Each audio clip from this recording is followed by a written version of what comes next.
नमस्कार, BDV news के इस बुलेटिन में आपके साथ मैं हूं स्वाति। शहर से जुड़ी खबरों को देखेंगे विस्तार से, लेकिन सबसे पहले एक नजर डालते हैं हेडलाइंस पर। सावन का चौथा सोमवार शिवमय नजर आई संस्कारधानी, शिवालयों में उमड़ी भक्तों की भीड़, विधि विधान से किया पूजन। और गोटेगांव के पास हुए सड़क हादसे में पिता समेत 2 पुत्रों की मौत, 2 लोग हुए घायल। पाटन के रहने वाले अग्रवाल परिवार के हैं सभी सदस्य।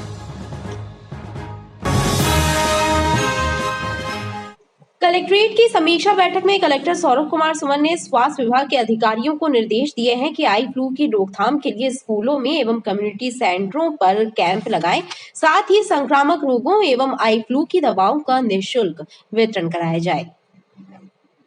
समय सीमा के कार्यों की साप्ताहिक समीक्षा बैठक कलेक्ट्रेट में आयोजित हुई। इस बैठक में शासकीय योजनाओं के क्रियान्वयन की समीक्षा की गई। कलेक्टर सौरभ कुमार सुमन ने स्वास्थ्य विभाग के अधिकारियों को निर्देश दिए हैं कि बारिश के मौसम में होने वाली संक्रामक बीमारियों की रोकथाम के लिए समुचित इंतजाम किए जाएं, साथ ही आई फ्लू की रोकथाम के लिए स्वास्थ्य शिविर आयोजित किए जाएं। हेल्थ का जो डेटा होगा वही महिला बाल विकास का डेटा होगा। कोई भी अगर हेल्थ में चिन्हित है तो महिला बाल विकास में नहीं छूटेगी। तो उसमें पूरा एक कॉम्प्रिहेंसिव पत्रक बना हुआ है। गवर्नमेंट इनिशिएटिव से ही कई जिलों में वो कैंपेन हो, लेकिन वो पत्रक फॉलो करके एटलीस्ट हम डेटा मैच करने का काम कर ले सकते हैं। बारिश के दौरान मुख्य रूप से मलेरिया है, डेंगू है, टाइफाइड है, ये बीमारियां अक्सर हर वर्ष होती हैं। इसके लिए माननीय कलेक्टर महोदय ने टीएल में निर्देश दिए हैं कि इसमें बराबर हमारी हेल्थ टीम जगह जगह जाकर और जांच करें, दवाइयां उपलब्ध कराएं। इसके अलावा अभी जो कंजक्टिवाइटिस वायरल फ्लू जिसको अपन कह रहे हैं, इसकी संख्या बढ़ी है, तो इसके लिए हमारी आरबीएसके की टीम को निर्देशित किया है कलेक्टर सर ने कि वो स्कूल में जाकर और कम्युनिटी में जाकर ये जांच करें और उसके लिए जो दवाइयां हैं, आई ड्रॉप्स वगैरह हैं, वो उपलब्ध कराएं। तो जैसा निर्देश सर ने दिया है, हम टीम और बनाकर और इसमें आगे जांच करा के और दवाइयाँ उपलब्ध कराएंगे। इसके अलावा माननीय कलेक्टर महोदय ने निर्देश दिया है कि ब्लॉक स्तर पर भी हम लोग बड़े कुछ कैंप लगाने का प्रयास करें और उन कैंपों में स्क्रीनिंग करके जो मरीज जबलपुर आकर उनको दिखाना ज़रूरी है या इलाज कराना ज़रूरी है, तो उस तरह से उन्हें यहाँ पर लाया जाए और उनका इलाज पर्याप्त रूप से कराया जाए। समीक्षा बैठक में राजस्व प्रकरणों एवं शिक्षा विभाग, स्वास्थ्य विभाग और नगर निगम से संबंधित सीएम हेल्पलाइन की शिकायतों पर त्वरित कार्यवाही करने के निर्देश भी कलेक्टर द्वारा दिए गए। भरतीपुर स्थित शिव पार्वती मंदिर लगभग 8 दशकों से भक्तों की आस्था का केंद्र बना हुआ है। वैसे तो रोजाना ही यहाँ पर भक्तों की भीड़ लगी रहती है, लेकिन सावन मास में सोमवार को बड़ी तादाद में श्रद्धालु यहाँ पहुंचकर भगवान शिव का विशेष पूजन करते हैं। ऐसी मान्यता है कि मंदिर में मांगी गई हर मुरादों को महादेव पूरा करते हैं। भरतीपुर स्थित शिव पार्वती मंदिर में सावन सोमवार को भक्तों ने महादेव का विशेष पूजन किया। शिव और पार्वती के इस प्राचीन मंदिर से भक्तों की अटूट आस्था जुड़ी है। मंदिर का इतिहास भी 8 दशक पुराना है। ऐसी मान्यता है कि मंदिर में आने वाले श्रद्धालुओं की मनोकामना पूरी होती है।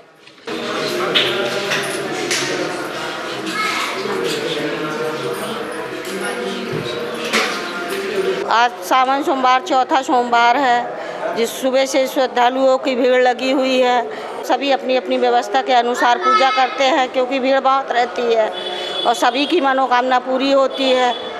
भोले बाबा को सभी ने भाव भक्ति भजन से ही मनाते हैं। बेलपत्री, फूल इत्यादि, चंदन, सभी चीज़ों का अर्पण करते हैं। भोले बाबा को धतूरा अधिक पसंद है, जो धतूरा लोग चढ़ाते हैं। लगभग 100 साल पुराना प्राचीन मंदिर है, भरतीपुर शिव पार्वती मंदिर। आज सावन सोमवार का चौथा सोमवार है।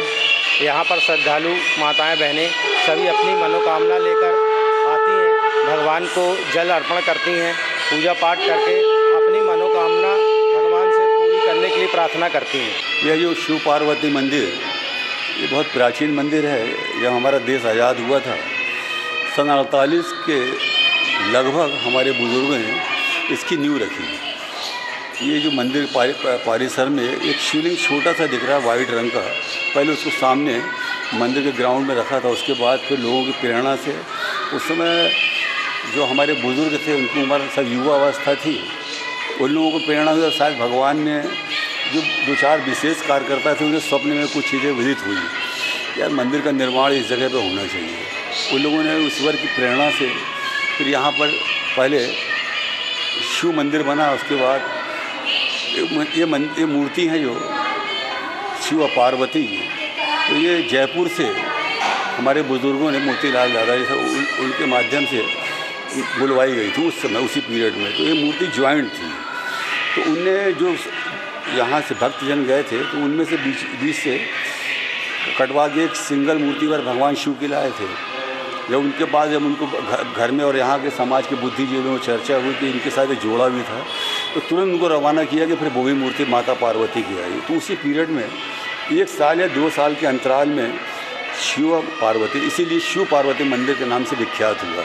सावन के चौथे सोमवार पर शिव पार्वती मंदिर में बड़ी संख्या में लोग पहुंचे। श्रद्धालुओं ने परिवार की सुख समृद्धि की कामना की।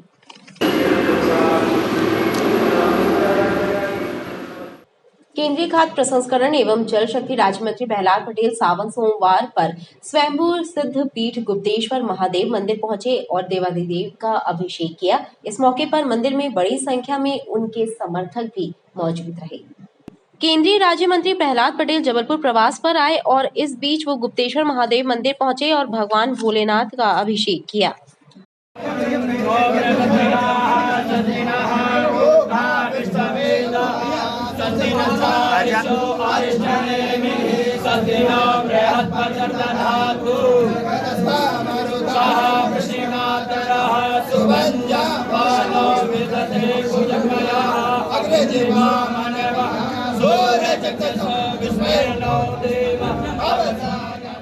केंद्रीय मंत्री ने बताया कि छात्र जीवन में भी गुप्तेश्वर मंदिर आया करते थे और महादेव की उन पर विशेष कृपा रही है। आज सावन सोमवार को फिर उन्हें मौका मिला तो वो मंदिर पहुंचे एवं पूजन कर जन कल्याण की कामना की।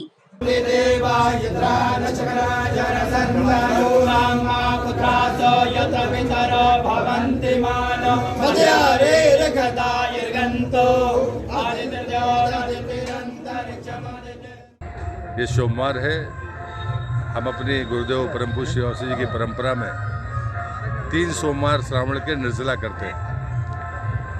संयोग से आज ये सोमवार में जबलपुर में था और इतनी बरसों पुरानी स्मृतियाँ मेरी पुनर्जीवित हुई है। जब मैं पढ़ता था तो मेरी माताजी का ऑपरेशन हुआ था, तब मैं एक बार सुबह 5 बजे अकेले यहाँ पर पैदल अभिषेक करने के लिए आया था। तो निकलता था यहाँ से तो इच्छा तो होती ही थी। आज उनकी कृपा हुई और मैंने उनका अभिषेक किया है। मैं पूज्य स्वामी मुकेंद्रानंद जी से को और उनके पूरी जितने भी शिष्यगण उनके प्रति आभार व्यक्त करता हूँ। तो भगवान गुप्तेश्वर, जिनको त्रेताकालीन माना जाता है, शिव पुराण में जिनका उल्लेख है, ये स्थान निश्चित रूप से बेहद ऊर्जा देने वाला है। मैं उनसे प्रार्थना मैंने की है कि मध्य प्रदेश और देश पर उनकी कृपा बनी रहे और हम लोग भक्ति भाव से उनके चरणों में समर्पित होते रहें। रांची स्थित एलन यादव स्कूल को सीएम राइज स्कूल बनाए जाने की खिलाफत शुरू हो गई है। स्कूल के पूर्व छात्र संगठन का कहना है कि स्कूल की ऐतिहासिक पहचान छिन जाएगी। नगर निगम द्वारा संचालित इस स्कूल को मूल स्वरूप में ही रहने दिया जाए। नगर निगम द्वारा संचालित रांझी एलन यादव स्कूल को शिक्षा विभाग द्वारा सीएम राइज स्कूल बनाने का प्रयास किया जा रहा है। इससे स्कूल का उन्नयन होगा, शिक्षा की गुणवत्ता और स्तर भी बढ़ेगा, लेकिन इसकी खिलाफत भी शुरू हो गई है। एलन यादव स्कूल के पूर्व छात्रों ने एक पत्र महापौर जगत बहादुर सिंह अन्नू को सौंपकर मांग की है कि इस स्कूल को मूल स्वरूप में ही रहने दिया जाए। स्कूल को सीएम राइज स्कूल बनाने से इसकी ऐतिहासिक पहचान गुम हो जाएगी। उस स्वर्गीय शोभाराम यादव जी ने उनके सुपुत्र स्वर्गीय लक्ष्मीनारायण यादव जी पढ़ने में युवावस्था में बहुत आगे रहे हैं, बड़े विद्वान रहे हैं और उनकी अचानक से मृत्यु हो जाती है, जिनकी याद में शोभाराम मालगुजार ने वो ज़मीन दान पे दी और कुछ धन दान पे दिया। वो भवन तैयार हुआ और पूरे तरीके से वो भवन और वो ज़मीन जो है वो दान की ज़मीन है, जिसे नगर निगम संचालित करता आया है। वो रांझी की धरोहर है। यादव परिवार ने उस नौजवान की स्मृति में शिक्षा के लिए उसको दान में किया। आज उस धरोहर को कुछ जनप्रतिनिधि और शासन प्रशासन के लोग मिटाना चाह रहे हैं। बड़ी संवेदनाओं से भरा ज्ञापन आज जो है माननीय महापौर जी को दिया और महापौर जी ने बड़ी जवाबदारी से, बड़ी जिम्मेदारी से और बड़े भावनात्मक रूप से उस ज्ञापन को लिया और हम लोगों को आश्वासन दिया है कि हम तमाम और भी अधिकारियों से, जवाबदार जिम्मेदारों से वार्तालाप करेंगे और रांझी के साथ ये कुठाराघात नहीं होने देंगे। धन्यवाद। पूर्व छात्र संगठन का कहना है कि जिस परिवार ने क्षेत्र के शैक्षणिक विकास के लिए बेशकीमती 3 एकड़ जमीन दान की है, उस परिवार का नाम हटाना उचित नहीं होगा। इससे समाज में गलत मैसेज जाएगा। मदन महल चौराहे से कचपुरा तक की सड़क की चौड़ाई घटाने के बाद भी उसे बनाने में नगर निगम के अधिकारियों के हाथ पैर फूल रहे हैं। पिछले 2-3 वर्षों से सड़क बदहाल है, अतिक्रमण तक नहीं हट पा रहे हैं। मदन महल चौराहे से कचपुरा तक सड़क को 80 फीट चौड़ा किया जाना था, लेकिन अब सिर्फ 60 फीट चौड़ा किया जा रहा है। इसके बावजूद अतिक्रमण नहीं हट पा रहे हैं। नगर निगम की टीम बार बार निशान लगाकर वापस आ जाती है, लेकिन बेजा कब्जे ज्यों के त्यों जमे हुए हैं। पिछले 2-3 वर्षों से सड़क बदहाल है, उखड़ी हुई रोड पर चलने वाले लोग परेशान हो रहे हैं। अतिक्रमण हटाने में नगर निगम के अधिकारियों के हाथ पैर फूल रहे हैं। मदन महल चौक से लेकर के गुलौआ चौक तक के जो सड़क बन रही है, उसमें जो चिन्हित किए गए जो निर्माण है, तो सड़क की सीमा जहाँ तक है जो चिन्हित है, उसे कुछ लोग स्वयं ही तोड़ रहे हैं और बाकी जिन्होंने समय मांगा है उनके अनुसार समय भी दिया जा चुका है, स्वयं तोड़ रहे हैं। जहाँ अभी हमारी आवश्यकता पड़ रही है, हम लोग भी विधिवत धीरे धीरे तोड़ने का काम कर रहे हैं। जल्द ही उसमें पूरी कार्रवाई कंप्लीट कर ली जाएगी। कितनी करीब लिया जा रहा है देखो? लगभग 60 फीट दोनों साइड का 60 फीट? दोनों साइड का। कब तक चालू है? तो अतिक्रमण कार्रवाई चलेगी? लगातार अभी जारी है और वहाँ पर मौके पर जो लोग हैं जिनका मकान कुछ टूटना है, जिसका जितना हिस्सा टूटना है, सबसे समन्वय बना के तोड़ने का काम किया जा रहा है। एक बार फिर मकानों में निशान लगाकर नगर निगम की टीम वापस आ गई है। लोगों को अपने निर्माण हटाने के लिए समय दिया गया है। ऐसे में सड़क चौड़ीकरण का कार्य कब तक पूरा हो पाएगा, कहना मुश्किल है। करमचंद चौक से बड़ी ओमती चौक तक सड़क पर काबिज अतिक्रमण यातायात व्यवस्था के लिए चुनौती बनी हुई है। सड़क और फुटपाथ पर कब्जा करके लगाई जाने वाली दुकानों के कारण दिन भर में कई बार जाम लगता है, लेकिन जिम्मेदार विभाग और अधिकारी ध्यान नहीं दे रहे। करमचंद चौक से बड़ी ओमती तक की सड़क पर काबिज अतिक्रमण राहगीरों के लिए मुसीबत का सबब बनी हुई है। नगर निगम और यातायात पुलिस से सांठगांठ कर सड़क पर कब्जा जमाने वाले दुकानदार आवागमन बाधित कर रहे हैं। इन अतिक्रमणों के कारण सड़क दुर्घटनाएं हो रही हैं, लेकिन जिम्मेदार विभाग और अधिकारी आंखें मूंदे बैठे हैं।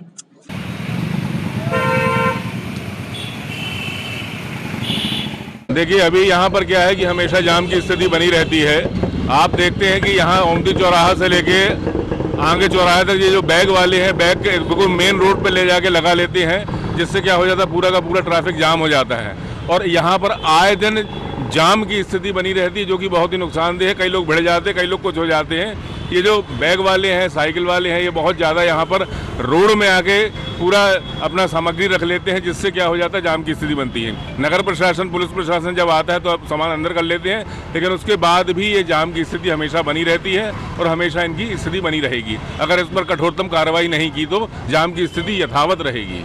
शहर के इस मुख्य मार्ग पर सबसे ज्यादा ट्रैफिक रहता है। वीआईपी यहां से गुजरते हैं, उसके बावजूद यहां यातायात व्यवस्था को दुरुस्त करने कोई प्रयास नहीं हो रहे।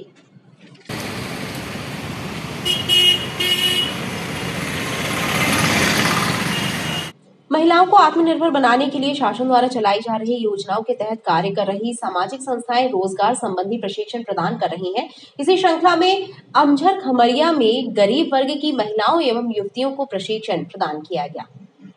मयूर मेमोरियल ट्रस्ट द्वारा आयोजित प्रशिक्षण शिविर में डॉल और आर्टिफिशियल बुके बनाना सिखाया गया। इसके माध्यम से महिलाओं एवं युवतियों को स्वरोजगार से जोड़ा जा रहा है, ताकि वो आत्मनिर्भर बन सकें।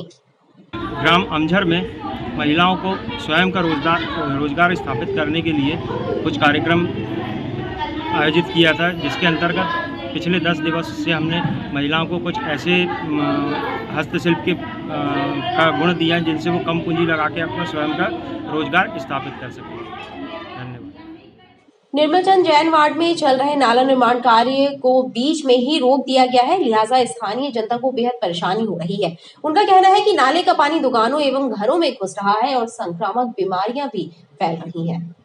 निर्मलचंद जैन वार्ड में नाले का अधूरा निर्माण कार्य क्षेत्रीय जनता के लिए मुसीबत का सबब बना है। रहवासियों का कहना है कि लगभग 1.5-2 माह से नाले का काम चल रहा है, लेकिन अभी कार्य को अधूरा छोड़ दिया गया है, जिसके कारण न केवल लोगों को परेशानी हो रही है, बल्कि नाले का पानी घरों एवं दुकानों तक पहुंच रहा है।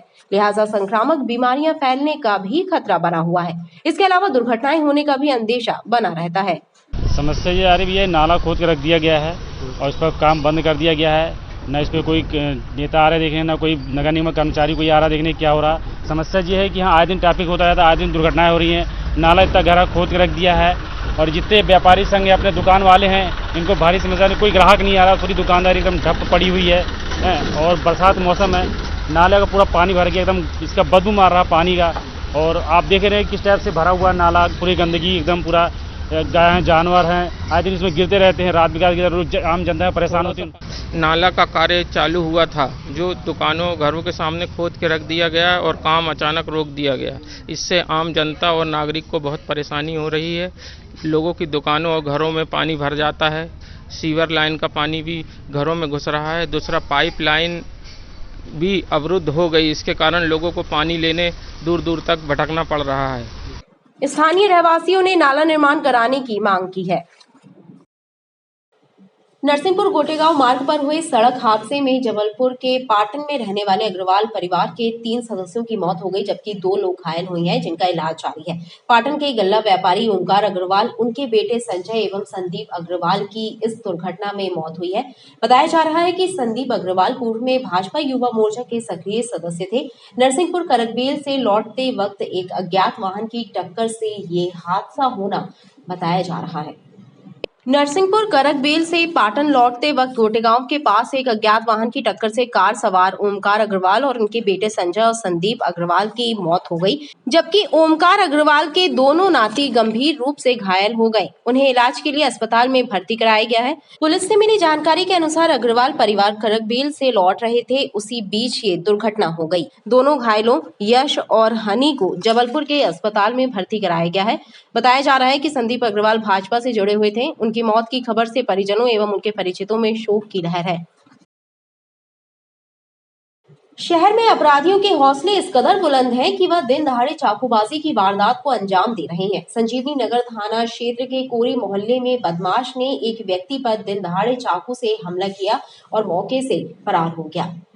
संजीवनी नगर थाने के अंतर्गत आने वाले कोरी मोहल्ले में उस वक्त हड़कंप मच गया जब एक बदमाश ने दिन दहाड़े मुन्ना कोरी नामक एक शख्स पर चाकू से हमला किया और फरार हो गया। लोगों ने मुन्ना को सड़क पर घायल अवस्था में पड़े देखा तो उन्होंने पुलिस को सूचना दी और घायल को तत्काल ही इलाज के लिए अस्पताल भेजा। क्षेत्रीय लोगों ने बताया कि घायल मुन्ना कोरी को पैरों में गंभीर चोटें पहुंची हैं। उस पर हमला करने वाला भी क्षेत्र का रहने वाला बताया जा रहा है, जो फिलहाल फरार हो गया है। रास्ते से जा रहा था मैं, वहाँ पर एक व्यक्ति को पड़ा देखा, उसकी जांघों से ब्लड निकल रहा था। पब्लिक खड़ी हुई थी। जानकारी के थ्रू पता चला कि ये यहीं से का रहने वाला है, किराए से रहता रहा। बाजू में भी वो जिसने घायल किया है वो भी बाजू में रहता रहा, लेकिन नाम पता उसका कुछ नहीं पता। वो फरार हो चुका है और घायल आदमी को अस्पताल पहुंचाया गया है ऑटो पे बैठाल के। घायल का नाम पता चला जा रहा है जानकारी के थ्रू कि मुन्ना कोरी करके नाम है उसका। घटना किस वजह से हुई, फिलहाल पुलिस इसका पता लगाने में जुटी है। पुलिस का कहना है कि घायल के बयान दर्ज होने के बाद मामला दर्ज किया जाएगा। आधारताल करौंदा बाईपास के समीप रहने वाले 22 वर्षीय लापता युवक का अपहरण करने के बाद उसकी हत्या कर शव को दफना देने के मामले में पुलिस ने एक अपचारी बालक सहित 6 लोगों को गिरफ्तार किया है। पुलिस ने आरोपियों की निशानदेही पर पर्यट नदी के किनारे दफन किए गए युवक के शव को जमीन से खोदकर बाहर निकाला था। पुलिस के मुताबिक हत्या की वजह पुरानी रंजिश थी, जिसके चलते इन आरोपियों ने पहले युवक का अपहरण किया और फिर उसकी हत्या करने के बाद शव को जमीन में दफन कर दिया था। आधारताल थाना क्षेत्र करौंदा बाईपास के समीप चाय पान का टपरा चलाने वाले लापता युवक रामू गुप्ता के अपहरण और हत्या की गुत्थी पुलिस ने सुलझा ली है। रामू गुप्ता का अपहरण करने के बाद आरोपियों ने उसकी हत्या की और फिर पर्यट नदी के किनारे गड्ढा खोदकर उसका शव जमीन में दफन कर दिया। रामू गुप्ता 8 जुलाई को लापता हो गया था और 10 जुलाई को परिजनों ने उसकी गुमशुदगी की रिपोर्ट आधारताल थाने में दर्ज कराई थी। इस दौरान परिजनों ने राजेश सिंह नामक एक युवक से रामू की पुरानी रंजिश होने की बात पुलिस को बताई, जिसके बाद पुलिस ने संदेहियों को हिरासत में लिया और पूछताछ शुरू की। तब इस पूरी वारदात का खुलासा हुआ। पुलिस ने मामले में राजेश सिंह, अमन कोरी, विकास कोरी, अजीत कोरी, सूरज जायसवाल और एक अपचारी बालक से पूछताछ की, जिसके बाद इन लोगों ने रामू का अपहरण करने, हत्या करने और उसके शव को जमीन के नीचे दफनाने का जुर्म कबूल किया। पुलिस ने इनकी निशानदेही पर जमीन की खुदाई की और शव को बाहर निकालने के बाद परिजनों से शव की शिनाख्त कराते हुए शव पोस्टमार्टम के लिए भेजा था।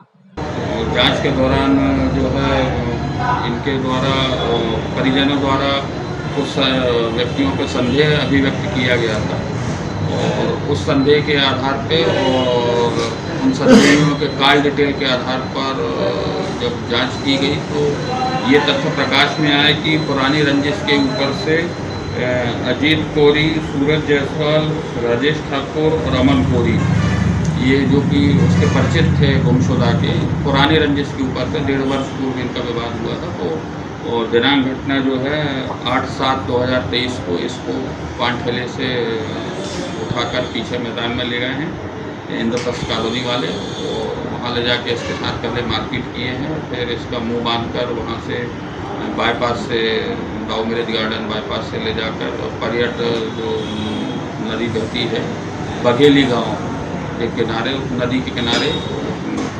इन्होंने उसका नाड़े से वो बेल्ट से गला घोंट के हत्या करी। हत्या करने के बाद इसके शव को जो है वहीं गड्ढा खोद के पर्यट नदी में गड़ा दिया था। तो जांच के दौरान जब ये तथ्य प्रकाश में आया तो फिर एसडीएम साहब को पत्र प्रेषित किया गया और मौके पर मैं स्वयं और मेरे सीएसपी साहब और तहसीलदार साहब और एफएसएल वाली मैडम, जैन मैडम, सभी लोग वहाँ पर पहुँचे और शव का उत्खनन बताए गए स्थान पर उत्खनन किया गया उसका।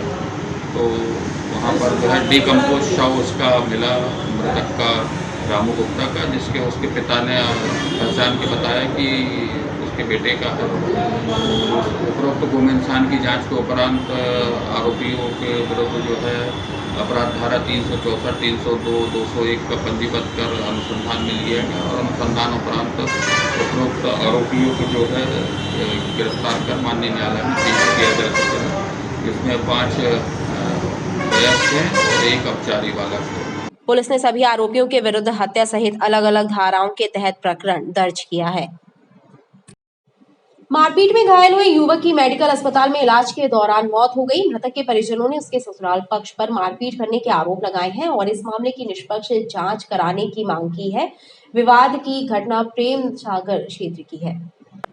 प्रेम सागर वंशकार मोहल्ले में रहने वाले सतीश वंशकार की मेडिकल में इलाज के दौरान मौत हो गई। उसके परिजनों के अनुसार 12 जुलाई को उसकी पत्नी के भाइयों ने मारपीट की थी और तभी से वो परेशान था। उसे पहले विक्टोरिया अस्पताल में भर्ती कराया गया और वहां से मेडिकल रेफर कर दिया गया। मायके जाने से खफा होकर लड़का उससे लड़ाई करता था तो वो बहू ने अपने पिता को और अपने तीनों भाइयों को ला करके उस लड़के को 12/7/2023 को इतना मार मरवाया कि पूरे सरेआम उसका वीडियो रिकॉर्डिंग भी कई कैमरों में कैद है। जिसकी रिपोर्ट करने हमारी भाभी पहुंची तो उसको बोला कि और जाके बहू उल्टी रिपोर्ट लिखवा दी तो पुलिस बेलबाग पुलिस द्वारा उल्टा उसको ढूंढने लगे तो डर के मारे वो भाग गया। फिर हमारी भाभी ने उनको अपने हैंडओवर में लिया, लड़के को ले जा कर के एडमिट किया। 26 तारीख को विक्टोरिया में 4 दिन एडमिट होने के बाद में वो लड़का जब सीरियस हालत में होने लगा तो उसको मेडिकल रेफ़र कर दिया गया, जहाँ पे उसकी मृत्यु हो गई 29 तारीख को। पुलिस ने मर्ग कायम कर शव को पोस्टमार्टम के लिए भेज दिया है। फैमिली मैटर है, पति पत्नी वाला विवाद था जिसमें इसको चोटें आने के कारण ये 25 तारीख के लगभग विक्टोरिया में भर्ती हुआ था और घटना वैसे 12 तारीख की है और ये फिर घर से चला गया और नहीं मालूम किस कारण से और उसके बाद 25 तारीख को विक्टोरिया में भर्ती हुआ है और वहाँ इलाज के दौरान फिर इसको मेडिकल में भर्ती किया गया 29 तारीख को और 29 तारीख के बाद में इलाज के दौरान ये ख़त्म हो गया कल शाम को 6 बजे के लगभग। तो अभी तो अब पीएम हो रहा है, पीएम के बाद में जो भी डॉक्टर ओपिनियन देंगे तो उसके तहत वैधानिक कार्रवाई की जाएगी। पुलिस ने मामले को जांच में लिया है। खबरें लगातार जारी हैं, आप देखते रहिए पीटीवी न्यूज़।